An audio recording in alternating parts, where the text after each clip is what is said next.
Hello everyone, हमारे channel exam with Deepika पर आपका हार्दिक स्वागत है। चलिए शुरू करते हैं आज की क्लास। उम्मीद है आप सब अपनी पढ़ाई बहुत अच्छे से कर रहे होंगे और आप सब बहुत अच्छे होंगे। तो चलिए शुरू करते हैं आज की क्लास। तो चलिए पहला क्वेश्चन है, the idea of democracy book किसके द्वारा लिखी गई है? तो देखिए ये बुक लिखी गई है जो फेमस राइटर हैं सैम पित्रोदा के द्वारा। चलिए आगे चलते हैं। अगला क्वेश्चन है, निम्न में से किसे स्लोवाकिया का राष्ट्रपति चुना गया है? तो देखिए देख लेते हैं एक बार। स्लोवाकिया का राष्ट्रपति चुना गया है पीटर पेलेग्रिनी को। ये है पीटर पेलेग्रिनी।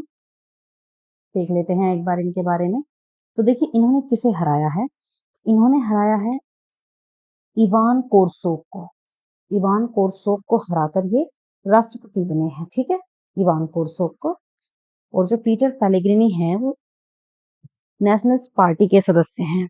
स्लोवाकिया की नेशनलिस्ट पार्टी के ये सदस्य हैं और ये स्लोवाकिया के 6वें राष्ट्रपति होंगे। ठीक है। अच्छा, पीटर पेलेग्रिनी ने जो है किसका स्थान लिया है या वो किसका स्थान लेंगे? ये है जुजाना कैपुतोवा का। ठीक है, तो अब हम बात स्लोवाकिया की कर रहे हैं तो एक बार स्लोवाकिया देख लेते हैं।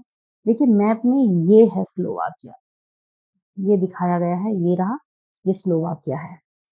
ठीक है, तो एक बार स्लोवाकिया के बारे में देख लेते हैं। देखिए ये यूरोप में स्थित देश है। इसकी जो कैपिटल है वो ब्राटिस्लावा है और इसकी जो करेंसी है वो यूरो है। यहाँ के प्रधानमंत्री रॉबर्ट फिको हैं। ठीक है, चलिए आगे चलते हैं। अगला क्वेश्चन है, किस देश की खिलाड़ी मैया बाउचर को मार्च माह का ICC female players of the month चुना गया है? तो देखिए ये कहाँ की खिलाड़ी हैं? ये इंग्लैंड की खिलाड़ी हैं। ठीक है, चलिए देख लेते हैं एक बार। तो ICC player of the month किसे घोषित किया गया है? ये घोषित किया गया है, मेल में किया गया है कामिंदु मेंडिस, ये श्रीलंका से हैं। ठीक है, बांग्लादेश के खिलाफ इन्होंने बहुत शानदार प्रदर्शन किया। और फीमेल में है, देखिए फीमेल में माया बाउचर, ये इंग्लैंड की हैं। ठीक है, और इन्होंने न्यूजीलैंड के खिलाफ बहुत शानदार प्रदर्शन किया है। ठीक है, ये एक बार फरवरी का देख लेते हैं। फरवरी ने, हम पिछले मंथ का देख लेते हैं, फरवरी ने क्या किया है। देखिए फरवरी में क्या है, ICC player of the month जो घोषित किया गया था वो इंडिया से थे यशस्वी जायसवाल और अन्नाबेल सुदरलैंड, ये थे ऑस्ट्रेलिया। ठीक है, चलिए आगे चलते हैं। अगला क्वेश्चन है, महाराष्ट्र के किस जिले के सितार और तानपुरा को भौगोलिक संकेतक यानी जीआई टैग मिला है? तो देखिए ये सितार और तानपुरा जो है वो सांगली के हैं। ये जो है सांगली, इसके बारे में देख लेते हैं। देखिए महाराष्ट्र का जो सांगली जिला है वो सितार और तानपुरा बनाने के लिए प्रसिद्ध है। तो देखिए यहाँ ये सितार और तानपुरा जो है बनाए जाते हैं। ठीक है, तो ये कौन सा जिला, ये सांगली जिला का कौन सा कस्बा है? एक मिरज कस्बा पड़ता है, इसमें ये बनाए जाते हैं जिसे अब जीआई टैग मिला है। ठीक है, ये कस्बा फेमस है संगीत वाद्य यंत्र बनाने की शिल्प कौशल के लिए ही जाना जाता है। ठीक है, चलिए आगे चलते हैं। अब देखिए देख लेते हैं महाराष्ट्र। ये देखिए महाराष्ट्र को किस किस चीज के लिए जीआई टैग मिला है, तो एक बार हम देख लेते हैं।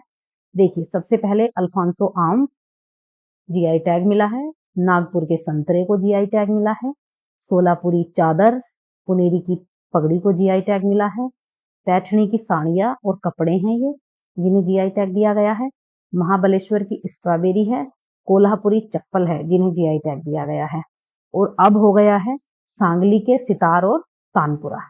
ठीक है, अब महाराष्ट्र की बात हो रही है तो देखिए ये है मैप में, ये रहा महाराष्ट्र।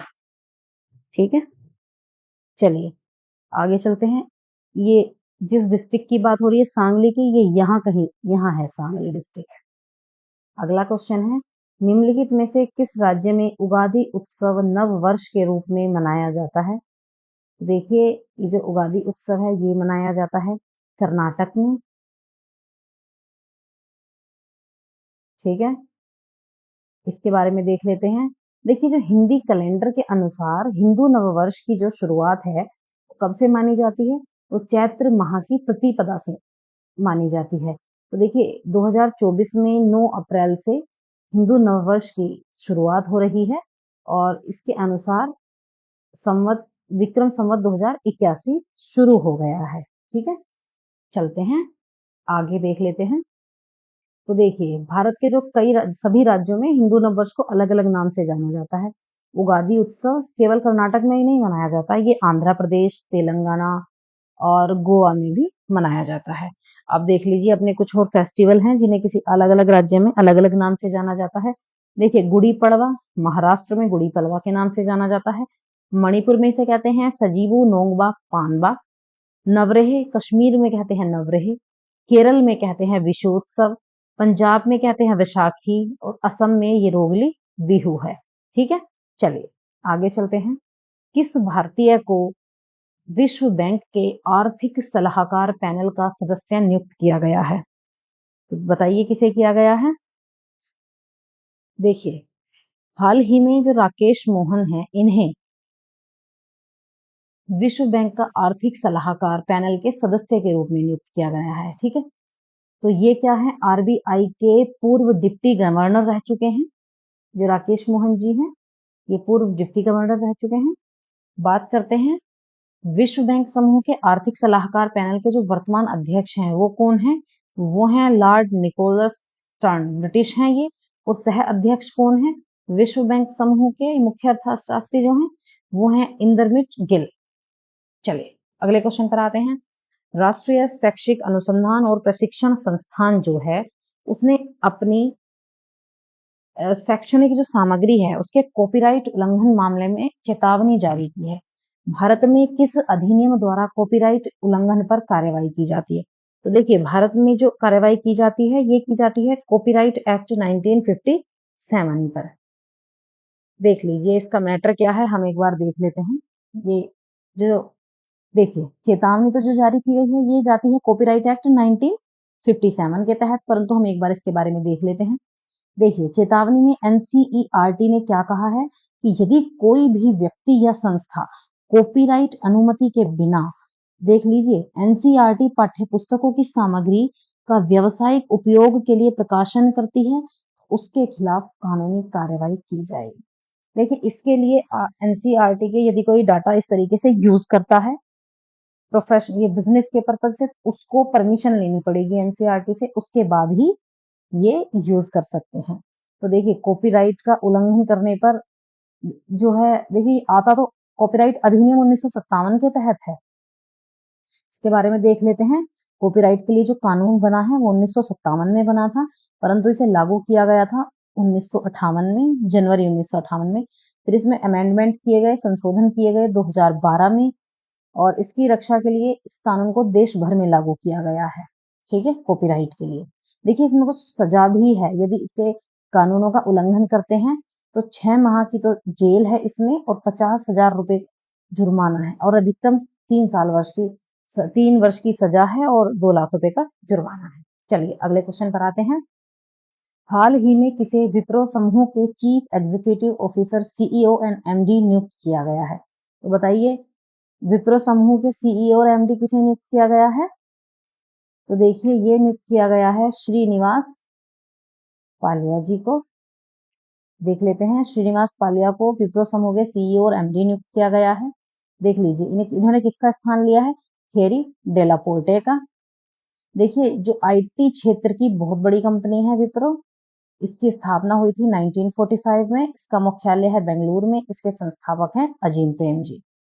अगले क्वेश्चन पर आते हैं। कजाकिस्तान अंतरराष्ट्रीय बैडमिंटन चैलेंज टूर्नामेंट का जो पुरुष सिंगल का खिताब है वो किसने जीता? तो देखिए ये जीता है थारुन मन्नेपल्ली ने। एक बार देख लेते हैं। तो जेंट्स में किसने जीता है? ये थारुन मन्नेपल्ली ने। ठीक है, ये अंतरराष्ट्रीय बैडमिंटन चैलेंज टूर्नामेंट का पुरुष सिंगल का खिताब था जो ये जीता है इन्होंने। आगे देख लेते हैं। वही महिला वर्ग में किसने जीता है? ये महिला वर्ग में ये जीता है अनुपमा उपाध्याय ने। ठीक है, इन्होंने किसे हराया है? इन्होंने भारतीय खिलाड़ी ही रही हैं ईशा रानी बरुआ, जिसको हराया है। क्या नाम है? ईशा रानी बरुआ। चलिए आज की क्लास में इतना ही।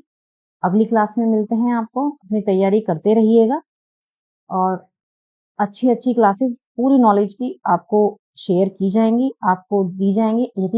यदि ये वीडियो आपको हेल्पफुल लगती है, तो इसको लाइक, शेयर एंड सब्सक्राइब ज़रूर करें। मिलते हैं अगली क्लास में। थैंक्स।